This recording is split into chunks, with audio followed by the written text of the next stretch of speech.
ఇంతవరకు కూడా మరి సేవకులు రాజారావు గారు మనతో దేవుని వాక్యాన్ని పంచుకోవడం జరిగింది. వారు మన మధ్యన మరి ఉండడం, ఎందుకంటే తరచూ వచ్చేవారు కాదు కానీ అప్పుడప్పుడు వస్తారు కాబట్టి వచ్చినప్పుడు వారికి అవకాశం కల్పించాలనే ఉద్దేశంతో వారిని రాత్రి వచ్చినప్పుడే మరి మాట్లాడండి అని చెప్పడం జరిగింది. కాకపోతే వారు కొంతసేపు ముందు అలాగే కొంతసేపు మాట్లాడి మనల్ని ఇక్కడ దోసేశారు. మళ్ళీ ఇప్పుడు అలాగే చేశారు. సరే, ఏదేమైనా దేవునికి అవిధేయత ఎక్కడి నుంచి వస్తుంది? అసలు అవిధేయులుగా ఉండకూడదు, అది మెయిన్ పాయింట్. అవిధేయత అనేది ఎక్కడి నుంచి వస్తుంది? అసలు అవిధేయత అనేది ఎలా వస్తుంది మన దగ్గరికి? అవిధేయత ఎక్కడ ప్రారంభమవుతుంది అంటేనండి, చెప్పిన మాట మీద పరిపూర్ణమైన నమ్మకం ఉంచుకోనప్పుడు మొదలవుద్ది అనమాట. అవిధేయత ఎక్కడ మొదలవుద్దంటే, ఒక మాట చెప్పబడింది, మనకి చెప్పబడిన మాట మీద పూర్ణమైన నమ్మకాన్ని మనం పెంచుకోనప్పుడు అవిధేయత ప్రారంభమవుద్ది అనమాట. మొదటి అవిధేయత అనేది ఎలా మొదలైందో మనం అర్థం చేసుకుంటే మనందరి అవిధేయత అలాగే ఉంటుంది. దేవుడు ఆదాముకు చెప్పిన మాటను పూర్ణంగా ఆదాము కానీ అవ్వ కానీ విశ్వసించిన వారు అయితే, పక్కన ఇంకొక వ్యక్తి చెప్పినప్పుడు ముందు చెప్పిన దైవ మాట మీద వాళ్ళు పెంచుకున్నటువంటి నమ్మకంలో నుంచి వెనక్కి రారు. వాళ్ళు వెనక్కి వచ్చారు అని అంటే మాటను పూర్ణంగా విశ్వసించకపోవడమే అక్కడ లోపంగా కనిపిస్తుంది అన్నమాట. ప్రతి మానవుడి జీవితంలోనూ కూడా అవిధేయత అక్కడే ప్రారంభమవుతుంది. దేవుని మాటను వింటాం, నమ్ముతాం, అలాగే అని అనుకుంటాం, కానీ ఎక్కడో ఏదో సైడు అలాగా చిన్న సౌండ్ వినబడేటప్పటికి ముందు విన్నటువంటి విశ్వాసంలో నుంచి వెనకడుగులు వేయడం ప్రారంభిస్తాం అన్నమాట. కాబట్టి ఎప్పుడు కూడా దేవుని మాటను మనం నమ్మేటప్పుడు ఆధారంతో నమ్ము. పోనీ ఇక్కడ చెప్పబడిన మాట, దేవుడు నువ్వు నమ్మే అంటే దేవుడిని నేను నమ్ముతాను. ఎలా నమ్మాలి దేవుడిని? ఆ ఆధారాన్ని తీసుకుని నమ్ము. దేవుడు అంటే సృష్టికర్త, దేవుడు అంటే మానవ ఆలోచనకు అతీతుడు, దేవుడు అనంటే మానవ లక్షణాలతోటి సమానమైన వాడు కాదు, ఈ లక్షణాలని దాటి ఉన్నవాడు. మానవుడు దేన్నైతే గెలవలేకపోతున్నాడో దాన్ని గెలిచినవాడు దేవుడు. ఈ ఆధారాలు చూసుకో, అప్పుడు నువ్వు నమ్ము. ఇలాగే మనం విశ్వాసాన్ని బలపరుచుకున్న విశ్వాసంలో నుంచి ఇంక వెనక్కి అడుగులు వేయకూడదు, ముందడుగులు వేసుకుంటూ పరముకు చేరుకునే వారిగా ఉండాలన్నమాట. కాబట్టి అవిధేయత ప్రారంభం ఎక్కడ అనంటే, మనం వినే మాటను పూర్ణంగా విశ్వసించకపోవడం దగ్గరే ప్రారంభమవుతుంది. మనం విధేయులుగా ఉండాలనంటే మాటను పూర్ణంగా విశ్వసించాలి, అంతే. దేవుడు చెప్పాడు, నేను నమ్మాను. దేవుడు ఇగో గ్రంథంలో చెప్తున్నప్పుడు, సోదరులు ఇందాక ప్రకటన గ్రంథంలో నుంచి ఒక వాక్యాన్ని జీవించారు కదా, తీసేసినా కలిపేసినా అనేటువంటి మాట. ఇది ఇక్కడ మాత్రమే కాదండి, 3 ప్రదేశాల్లో ద్వితీయోపదేశకాండంలో కూడా దేవుడు పూర్వీకులతో మాట్లాడుతూ, ద్వితీయోపదేశకాండం 12 అధ్యాయం 32వ వచనం దగ్గర, సామెతల గ్రంథం 30 అధ్యాయం 6వ వచనం దగ్గర పూర్వకాలం వ్యక్తులతో మాట్లాడుతూ ఇదే సందర్భాన్ని వాళ్ళకి జ్ఞాపకం చేశాడు. దేవుడు కోపం వస్తుంది సుమా అని, ఆయన చెప్పిన దాన్ని విను, చెప్పని దాని దగ్గర సైలెంట్గా ఉండు. చెప్పింది మాత్రం విను, శ్రద్ధగా చేయి, చెప్పండి సైలెంట్గా ఉండు. చెప్పంది తీసుకొచ్చి చేసావు అనుకో, ఆయన కోపం రావచ్చు సుమా అంటాడు. ఒకసారి సామెతల గ్రంథం 30వ అధ్యాయంలో 6వ వచనాన్ని మనం ఒకసారి చిన్నగా చదివే ప్రయత్నం చేద్దాం. సామెతల గ్రంథం 30వ అధ్యాయంలో 6వ వచనం చూస్తే, ఆయన మాటలతో ఏమీ చేర్చకము, ఆయన నిన్ను గర్దిస్తాడేమో అంటున్నాడు. ఆయన ఈ మాటలు చెప్పాడు కదా, ఆ మాటల్లో నువ్వు ఏమీ కూడా చేర్చవనుకో, అప్పుడు ఆయన నిన్ను ఏం చేస్తాడు? గర్దిస్తాడేమో. అప్పుడు నీవు అబద్ధికుడు అవుతావేమో. ఏమవుతావు? అబద్ధానికి జనకుడు ఎవరు? అపవాది. దైవానికి వ్యతిరేకంగా పనిచేస్తున్నటువంటి అపవాది అబద్ధానికి జనకుడు. వాడు ప్రారంభం నుంచి వాడి లక్షణం ఏంటంటే అబద్ధం. దేవుడు చెప్పాడు, నువ్వు చేస్తావు, నువ్వు చావో అన్నాడు. దేవదూతలుగా మారిపోతారు అన్నాడు. మారిపోయారా? దేవదూతలుగా మారిపోలేదే. దేవుడు చేస్తావు అన్నాడు. ఎడబాటు గురించి దేవుడు చెప్పాడు. ఎడబాయకుండా ఉన్నారా? బయటికి నెట్టేసాడు. దూరం అయిపోలేదు దేవునికి. మరణం అంటేనే అర్థం ఏంటంటే ఎడబాటు, దూరం అయిపోవడం అండి. దూరం అయిపోవడం. మనం మరణం అని అంటాం కదా, అంటే శరీరంలో నుంచి ఆత్మ దూరం అయిపోవడం మరణం అంటే. శరీరంలో నుంచి ఆత్మ దూరం అయిపోవడమే మరణం అని అంటే. దేవునిలో నుంచి ఆదాము దూరం అయిపోవడం గురించి దేవుడు చెప్పాడు. తిన్నదినాన నిశ్చయముగా చచ్చెదవు, మరణిస్తావు అన్నాడు. అపవాది వచ్చాడు, అబద్ధాలు మొదలెట్టాడు, చచ్చిపోవు అన్నాడు. రుచిగా ఉంటాయి ఎప్పుడు కూడా అబద్ధాలు, ఎప్పుడు రుచిగా ఉంటాయండి. నువ్వు చచ్చిపోవు అంటే చావను, రుచిగా ఉంది. నువ్వు దేవదూతల్లో అయిపోతావు అంటే ఇంకా రుచిగా ఉంది. దేవదూత అంటే అమ్మో, మనిషిగా ఉన్నప్పుడే అప్పుడు ఆదాముకి చాలా హ్యాపీగా ఉందండి. ఏం కష్టమేమీ లేదు, శుభ్రంగా తిరుగుతున్నాడు, ఆకలి అయితే తింటున్నాడు అంతే. ఉందా? కష్టమేమి లేదు అప్పటికి. చెమట కార్చడం, భూమి ఫలం తినడం ఏమీ ఆదాముకి అప్పటికి లేవు. చాలా హ్యాపీగా ఎంజాయ్గా తిరుగుతున్నాడు తోటలో. నొప్పి తెలుస్తలేదు, బాధ తెలుస్తలేదు. ఈయనొచ్చి అంటాడు కదా, నొప్పి బాధ తెలియని నేనే ఇలాగ ఉన్నాను అని అంటే ఇంకా దేవదూత ఇంకా ఎలా ఉండొచ్చో అని ఊహల్లోకి వెళ్ళాడు అనమాట. అబద్ధం ఎప్పుడు కూడా ఊహల్లోకి తీసుకెళ్తుంది. ఊహల్లోకి తీసుకెళ్ళి మనల్ని ఏం చేస్తానంటే పూర్తిగా ఏమార్చేస్తుంది అనమాట అండి. మనల్ని మనం మర్చిపోయేలా చేస్తుంది. మన సత్యమైన జీవితాన్ని మర్చిపోయి ఊహల్లోకి పోయి అబద్ధంలో జీవించేలా చేస్తుంది అనమాట. కానీ విధేయత అలా చేయదు. విధేయత ఏం చేస్తానంటే చెప్పబడినటువంటి మాట మీద నిలబడి బ్రతుకుతుంది. ఆ మాట కోసం జీవిస్తుంది. ఆ మాటను పోషిస్తుంది జీవితాంతం కూడా. ఆ మాటను పోషిస్తుంది. దేవుడు అదే కోరుకున్నాడు. ఒక సంబంధాన్ని మన ముందు పెట్టి, భార్యాభర్త అనేటువంటి సంబంధాన్ని ముందు పెట్టి, భర్తకు భార్య విధేయురాలు అయినట్లుగానే సంఘము క్రీస్తుకి ఎప్పుడు కూడా లోబడే ఉండాలి అని కోరాడు. అలా ఉన్నప్పుడు భార్య భర్త నుంచి ఎలా అయితే ఆనందాన్ని పొందుకుంటుందో, క్రీస్తు నుంచి సంఘం కూడా అలాగే ఆనందం పొందుకుంటుంది. సంఘంలో ఉన్న మనందరం ఆనందం పొందుకోగలుగుతాం ఎప్పుడనంటే లోబడి ఉన్నప్పుడు.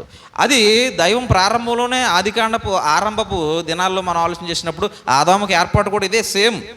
అలా విధేయుడై ఉంటే ఆనందం పొందుకుంటూ ఉండేవాడేమో, ప్రశాంతంగా తిరిగేవాడు కదా. ఎప్పుడైతే ఆ విధేయతను కోల్పోయాడో, అవిధేయుడిగా మారాడో, వెంటనే దేవునికి దూరం అయిపోయాడు. చెమటగార్చే రోజులు మొదలయ్యాయి. కష్టపడి తినేటువంటి రోజులు ప్రారంభమయ్యాయి. అప్పటి వరకు ప్రశాంతంగా వచ్చిన ఫలాన్ని తింటున్నాడు. మనం గాలి ఎంత ఫ్రీగా పీల్చుకుంటున్నామో అతని జీవితం అంత ఫ్రీగా వెళ్ళిపోతుంది. ఏమండి, మనం గాలి పీల్చుకోవడం కష్టపడుతున్నావా? ఫ్రీగా వెళ్ళిపోతుంది, వచ్చేస్తుంది. మనకు తెలుస్తుంది ఏంటి? గాలి ఎన్నిసార్లు పీల్చుకుంటున్నావు, ఎన్నిసార్లు వదులుతున్నావు మనకు తెలుసా? నువ్వు అది లెక్క పెట్టుకుంటేనే బతుకుతావు అన్నాడు అనుకోగలి దేవుడు. మనం ఏ పని చేయకపోదాం ఇంకా ఉంటుందా? ఇంకే పని చేయలేం. నువ్వు గాలి పీల్చుకుని వదులుతున్నావే, ఆ నిశ్వాస ఉచ్ఛ్వాసాలు నువ్వు లెక్క ఎడితేనే బతుకుతావు అన్నాడు అనుకో దేవుడు. ఇంకే పని చేయలేం. ఎందుకంటే మనకు బతుకు మీద ఉన్నటువంటి ఆశ ఏం చేస్తుంది అంటే ఇంకే పని చేయలేదు. లెక్కెట్టడం మర్చిపోతే చచ్చిపోతానేమో అని భయంతో ఇంకా అలా లెక్కెడతానే కూర్చుంటాం. 1, 2, 3 అని ఇంకా అంకీలు అయిపోవాలి. కానీ ఇది ఆగదు. అది ఆగితే మనం అయిపోతాం. అంత ప్రశాంతంగా బ్రతుకుతున్నాడు ఆదాము తోటలో కూర్చుని. అంత ప్రశాంతమైనటువంటి జీవితంలో నుంచి అవిధేయత చూపిన వెంటనే ఏమైపోయాడనంటే లెక్కెట్టుకునే రోజులు వచ్చేసినాయి. 1వ రోజు బతికాను అమ్మయ్య, 2వ రోజు బతికాను అమ్మయ్య అనుకుంటున్నాడు. అప్పటి నుంచి అవిధేయతకి విధేయతకి ఉన్నటువంటి వ్యత్యాసం అంత ఎక్కువ ఉంది చూడండి. విధేయుడిగా బ్రతికిన నాళ్ళు సునాయాసమైనటువంటి జీవితాన్ని జీవించుకుంటూ పోయాడు. అవిధేయుడిగా మారాడు, కష్టాలు అనుభవించడం ప్రారంభించాడు. రోజులు లెక్కెట్టుకుంటున్నాడు అప్పటి నుంచి. ఇక అందుకే దినాలు చెప్పాడు. ఎన్ని రోజులు బతికాడండి? 900 చిల్లర ఎంతో బతికాడు ఆదాం గారు. మొత్తానికి లెక్కెట్టుకుంటూ బతికాడు అనమాట అన్ని రోజులను. కాబట్టి విధేయత అనేటువంటిది ఎలాగ వస్తుందనంటే మాట వినడం. ఇంకోటి ప్రాముఖ్యమైనటువంటి విషయం ఏంటంటే అనేక మాటలు చెప్తాడు దేవుడు, అంతే కదా. ఆయన పిల్లలుగా ఎలా ఉండాలి భూమి మీద అన్నటువంటి విషయాలు చాలా చెప్పుకుంటూ వస్తున్నాడు. యేసు ప్రభు వారు ఒక మార్గదర్శకాన్ని చూపించాడు. దాన్ని చూపించే ప్రయత్నం చేస్తారు ఉన్న సమయంలో. కొద్ది సమయంలో మీకు యోహాను సువార్తలో నుంచి, అంటే వారు చెప్పిన దానికే విధేయత అనేటువంటి ఆలోచన మీద చిన్న ప్రయాణం చేద్దాం అంతే. మళ్ళీ ప్రత్యేకమైన ఆలోచన ఏం కాదు. కానీ యోహాను సువార్తలో నుంచి 8వ అధ్యాయము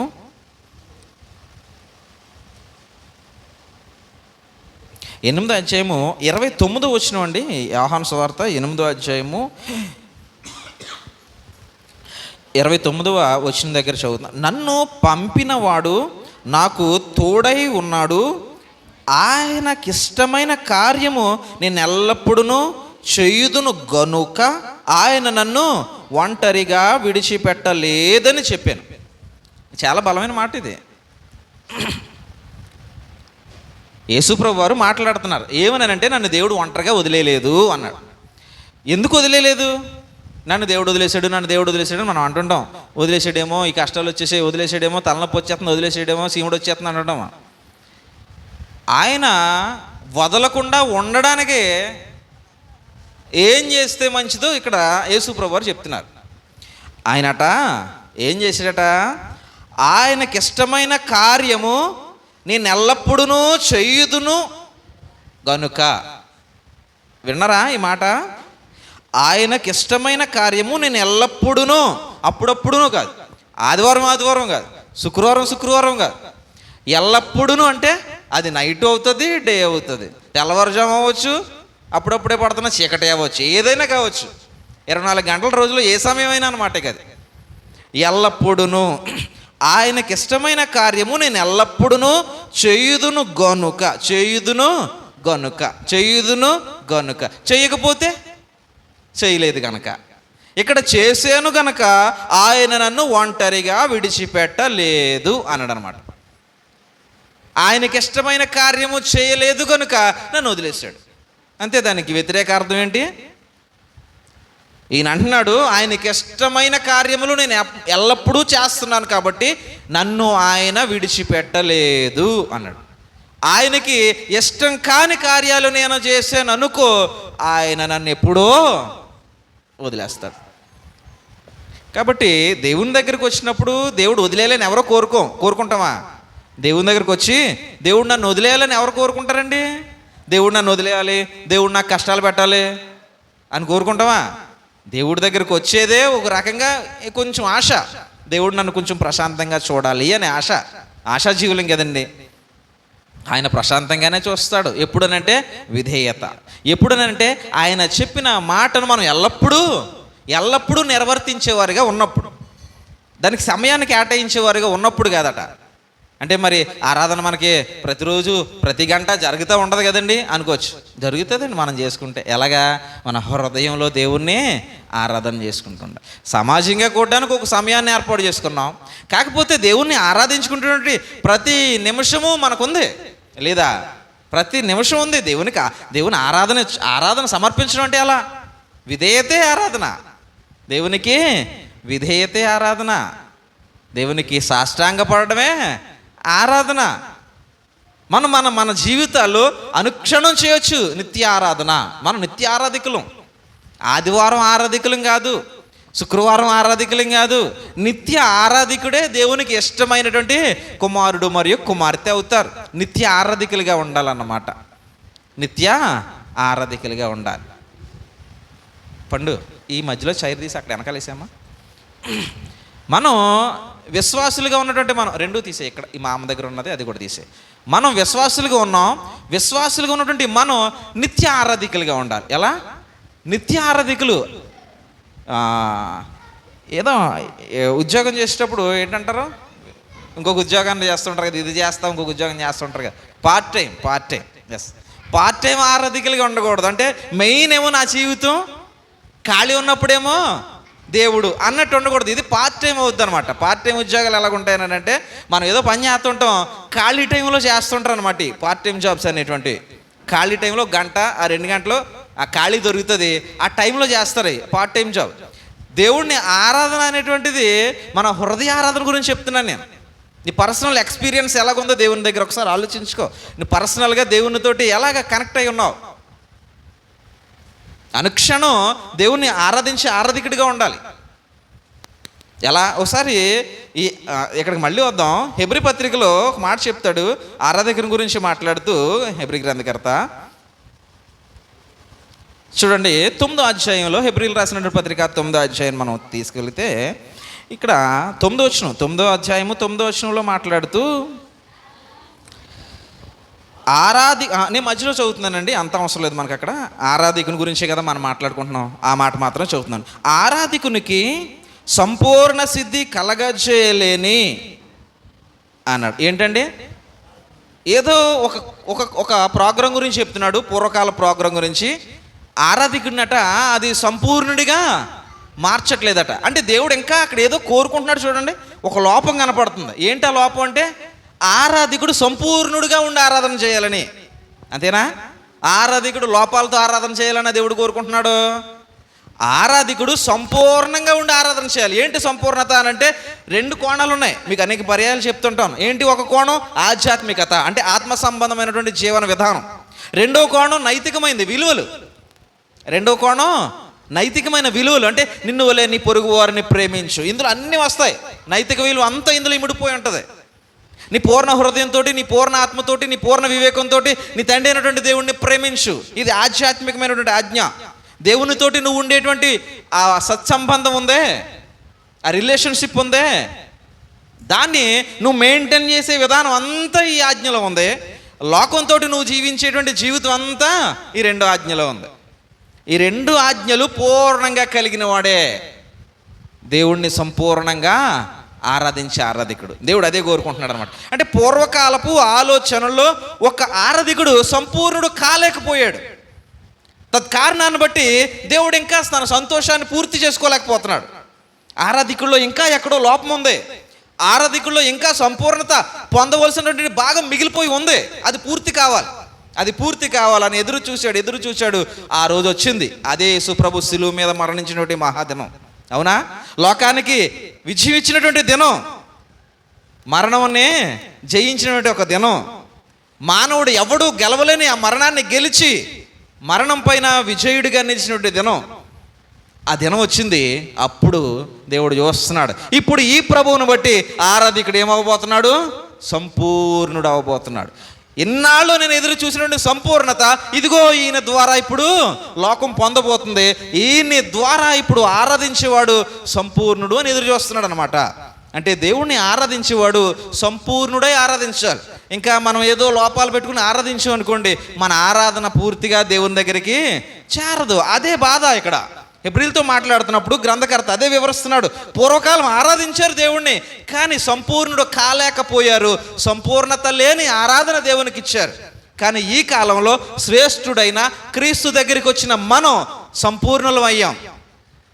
సంపూర్ణ ఆరాధన దేవునికి ఇచ్చేటువంటి మనుషులం అయ్యాం. దేవుడు కోరుకునే ఆరాధన ఇప్పుడు ఇవ్వగలుగుతున్నామా? అంటే దేవునికి ఇష్టమైన వారముగా అనుక్షణం మనం ఉండడమే సంపూర్ణమైనటువంటి ఆరాధనను మనం దేవునికి ఇవ్వటం. సంపూర్ణమైనటువంటి ఆరాధన ఈ క్షణం మాత్రమే కాదు, ఈ గంట మాత్రమే కాదు, ఇంటికి వెళ్ళిన తర్వాత ప్రతి నిమిషం, ప్రతి గంట మన మనసులో దేవుణ్ణి మనం అలా అధికారిగా ఉంచు. నువ్వు అధికారి కింద లోబడి బ్రతుకు. అలా యజమానిగా ఉంచు, యజమాని కింద పనివాడిగా ఉండు. అలా భర్తగా ఉంచు, భార్యగా తలంచి నీ జీవితాన్ని ముందుకి నడుపు. దేవుడు కోరుకుంది ఇదే. విధేయతలో ఉంది సంపూర్ణత. విధేయతలో సంపూర్ణత ఉంది. విధేయతలోనే సంపూర్ణత. అందుకనే యేసుప్రభు చూడండి, ఇదే హెబ్రీ గ్రంథకర్త మాట్లాడతాడు. యేసుప్రభు విధేయత గురించి చూపిస్తాడు.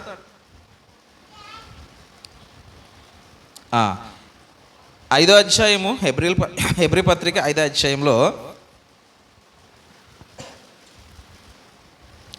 హెబ్రీ పత్రిక 5వ అధ్యాయం మనం 7వ వచనం దగ్గర నుంచి కూడా చూసినప్పుడు యేసు ప్రభు యొక్క గొప్ప మహా లక్షణాన్ని గురించి అక్కడ మనకి బోధిస్తూ 9వ వచనం మరియు 10వ వచనం కలిపి చదువుతున్నాను. ఒకసారి చూడండి. మరియు ఆయన సంపూర్ణ సిద్ధి పొందినవాడై, ఎలాగా?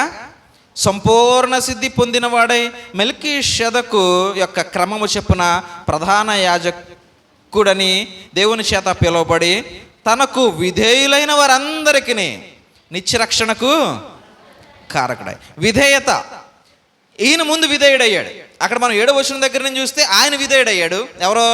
యేసు ప్రభు. ఆయన విధేయుడయ్యాడు. కన్నీళ్లతోనూ రోదనలతోనూ అంటే చూడండి, రోదనలతోనూ కన్నీళ్లతోనూ మరణం నుండి తను రక్షింపగలవానికి ప్రార్థనలను యాచనలను సమర్పించి భయభక్తులు కలిగి ఉన్నందున ఆయన అంగీకరింపబడిను.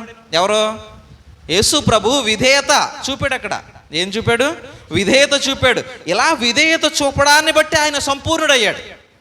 ఆయన సంపూర్ణుడై ఇప్పుడు మనతో చెప్తున్నాడు. ఆయన వెనకాలన్న మనం, ఆయన్ని ప్రధాన యాజకునిగా ఎంచిన మనం ఏం చేయాలట? తనకు అనగా యేసు ప్రభువుకు విధేయులై ఉండాలి. అలా ఉన్న వారందరి నిత్యరక్షణకు ఆయనే కారకుడవుతాడట. యేసు ప్రభు విధేయుడిగా ఉన్నాడు. ఎలాగానంటే నిత్యము దేవునికి నచ్చిన పని చేసి. అంతేనా అన్నాడు? యోహాను సువార్త మనం మొదటిగా చదువుకున్నటువంటి మాట యోహాను సువార్త 8వ అధ్యాయం అండి. ఫస్ట్నే చదివాం కదా. 8వ అధ్యాయము 29వ వచనం దగ్గర ఆయన ఏమన్నాడు? ఆయనకి ఇష్టమైన కార్యము నేను ఎల్లప్పుడూ చేయుదును గనుక ఆయన నన్ను ఒంటరిగా విడిచిపెట్టలేదు. ఆయన నాతోనే ఉన్నాడు. ఆయన నన్ను పంపినవాడు నాకు తోడుగా. ఎందుకున్నావు? ఈరోజు నువ్వు దేవుని డైరెక్టర్గా అడుగు, యేసుప్రభుని అలా పక్క నుంచి, ఎందుకున్నావు నువ్వు యేసుప్రభుకు తోడుగా అని అడుగు. ఏం చెప్తాడు? విన్న వాక్యాన్ని బట్టి, మనం విన్న వాక్యాన్ని బట్టి దేవుడు నీతో మాట్లాడాడు. ఏం చెప్తాడు? నువ్వు ఎందుకు యేసుప్రభుకు తోడుగా ఉన్నావు అని అంటే దేవుడు ఏం చెప్తాడు చెప్పండి మీరు? యేసుప్రభు ఎల్లప్పుడూ నాకు ఇష్టమైన కార్యాలు చేశాడు, నాకు విధేయుడిగా ఉన్నాడు. నాకు ఎల్లప్పుడూ ఇష్టమైన కార్యాలు చేస్తూ నాకు విధేయుడిగా ఉన్న ప్రభువుకి కాక ఇంకెవరికి తోడుగా ఉంటాను? అలా ఉండు, నీకు కూడా ఉంటాను అన్నాడు ఆయన. నువ్వు అలా ఉండు, నేను ఆయనకు ఉన్నానే, నీకు ఉంటాను. అదే చెప్పాడు హెబ్రీ పత్రిక ద్వారా, అదే చెప్తున్నాడు. ఆయనకు దేవుడు తోడుగా ఉండి ఆయన సంపూర్ణ చేశాడు. ఇప్పుడు నీకు అప్పగిస్తున్నాడు. నువ్వు యేసు ప్రభుకు లోబడుండు, నిన్ను రక్షించటకు ఆయనే కారకుడు. నీకు తోడుగా ఉండడానికి ఆయన యేసు ప్రభుని పంపిస్తే, ఆయనేమో పరిశుద్ధాత్మని అందిస్తే దేవుడు వదలడు. దేవుడు మనల్ని వదలడు. దేవుని కొరకు నువ్వు నిలబడు, నిత్యము స్మరణలో ఉండు. నువ్వు పని చేసుకో, నీ ఉద్యోగం నువ్వు చేసుకో, నువ్వు వ్యాపారం నువ్వు చేసుకో, నీ పనిబాట్లు నువ్వు చేసుకో, కానీ స్మరణ, దేవుని స్మరణ, దేవుని స్మరణలో నువ్వు ఉండు. నీ పనులు నీకే, కూలికి పో, ఉద్యోగానికి పో, వ్యాపారానికి పో, ప్రయాణానికి పో, ఫంక్షనా అక్కడికి వెళ్ళు. కానీ నిత్య స్మరణలో నీ దేవుడు నీ మనసులో ఉంటే మనం నిత్య ఆరాధికులం అవుతాం. ఆ నిత్య స్మరణే నేనేం చేస్తుందంటే సంపూర్ణ ఆరాధికునిగా నన్ను మారుస్తుంది. అలా నిత్య స్మరణ చేసేవాడు గొప్ప విధేయత నేర్చుకోగలడు. ఎందుకంటే అనుక్షణం దేవుడిని జ్ఞాపకం చేసుకుంటున్నాడు కాబట్టి. ఎదురుగా ఒక వ్యక్తి వచ్చాడు అనుకోండి, ఏం చేస్తావు? వ్యక్తిని చూడవు, దేవుడు చెప్పిన మాటను బట్టి వ్యక్తిని చూడడం మొదలు పెడతావు. నిత్య స్మరణలో దేవుడు లేనప్పుడు మనిషి ఎదుర్కొంటూ వచ్చాడు అనుకోండి, ఆడు నా శత్రువు, ఈడు నా మిత్రువు, ఈడు నాకు నచ్చడు, ఈడు తెల్లగా ఉన్నాడు, ఈడు పచ్చగా ఉన్నాడని మొదలు పెడతాం. అదే దేవుడు మదిలో ఉన్నాడు, దేవునితో నువ్వు స్మరణలో ఉన్నావు, నీ ముందు ఎవరైనా వచ్చారనుకోండి, దేవుడు జ్ఞాపకం వస్తాడు. నిన్ను వలె నీ పొరుగు వారిని ప్రేమించు, వారికి సహాయంగా నిలబడు, ఆదరణగా ఉండు, తోడుగా ఉండు, ముఖ్యంగా గౌరవించు. దేవుని దృక్కోణంలో చూస్తావు నీ ఎదురుగా ఉన్న మనిషిని. అప్పుడు దేవుడు చెప్పిన పాఠాలను బట్టి గౌరవిస్తావు, ప్రేమిస్తావు, ఆదరిస్తావు. నిత్య స్మరణ చేసేటువంటి ఒక ఆరాధికుడు దేవుణ్ణి ఎంత ఎక్కువగా భక్తిగా పూజించగలడో అంత సమానంగానే ఎదుటగా ఉన్నటువంటి వ్యక్తిని కూడా గౌరవించగలడు, ప్రేమించగలడు. నిత్య స్మరణ లేనివాడు దీనికి దూరంగా ఉంటాడు. మనకు నిత్య స్మరణ ఉండదు కాబట్టే వ్యక్తుల్ని వ్యక్తులుగా చూస్తాం. మనుషుల్ని శత్రువుగాను, మనుషుల్ని మిత్రువుగాను, మనుషుల్ని ద్వేషించేవారుగాను అలా చూస్తాం మనం. నిత్యస్మరణ చేయక, నిత్యస్మరణ చేస్తే దేవుడు మనలో ఉంటాడు, మనతో కార్యాలు చేపిస్తాడు. అంటే మనం మాట్లాడే విధానం నేర్పిస్తాడు. ఇక్కడ మనం మాట్లాడే విధానాన్ని మనకు నేర్పిస్తాడు దేవుడు. కాబట్టి నిత్యస్మరణ చాలా ప్రాముఖ్యం. క్రైస్తవులకు నిత్యస్మరణ చాలా ప్రాముఖ్యం. కాబట్టి ఆదివారపు ఆరాధికుడు సంపూర్ణుడు కాలడు ఎప్పటికీ. ఆదివారం నేర్చుకున్న విధి విజ్ఞాలను బట్టి, ఇక్కడున్న విజ్ఞతను బట్టి, విధులను బట్టి నిత్యారాధికుడిగా మనం మారాలి. అనుక్షణం దేవుని స్మరణలో మనం ఉండాలి. ఆత్మ సంబంధమైన బలులు అంటే ఏంటి? పేతురు ఒక మాట చెప్పాడు కదా. పేతురు రాసిన మొదటి పత్రిక 2వ అధ్యాయము 5వ వచనాన్ని ఒకసారి చూద్దాం. మొదటి పత్రిక 2వ అధ్యాయము 5వ వచనం. యేసుక్రీస్తు ద్వారా దేవునికి అనుకూలమునగు ఆత్మ సంబంధమైన బలులను అర్పించుటకు పరిశుద్ధ యాజకులుగా ఉండునట్లు మీరును సజీవమైన రాళ్ల వలె ఉండి ఆత్మ సంబంధమైన మందిరముగా కట్టబడుచున్నారు. అంటే మనం ఆత్మ సంబంధమైన మందిరం, బలులు అన్నాడు చూడండి. ఆత్మ సంబంధమైన బలులు అర్పించుటకంట. మనం ఎందుకు వచ్చామట? ఎక్కడ అర్పిస్తావు? ఎప్పుడు అర్పిస్తావు? నిత్యము. దేవుడు అలా భూమి వైపు చూస్తుంటే యేసుప్రభు శరీరాన్ని ధరించుకుని వచ్చినప్పుడు యేసుప్రభు అట నిత్యము ఆత్మ సంబంధమైన బలి అర్పిస్తున్నాడట.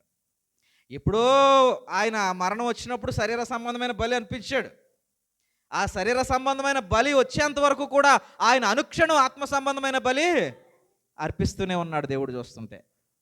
ఆకాశం నుండి భూమి మీద దేవుడు చూస్తున్నాడు. యేసుప్రభు శరీరంతో సంచరిస్తున్న రోజుల్లో ఆయన చూస్తున్నప్పుడు అనుక్షణం ఆత్మ సంబంధమైన బలి అర్పించిన ప్రభువే కనిపించాడు దేవుడికి.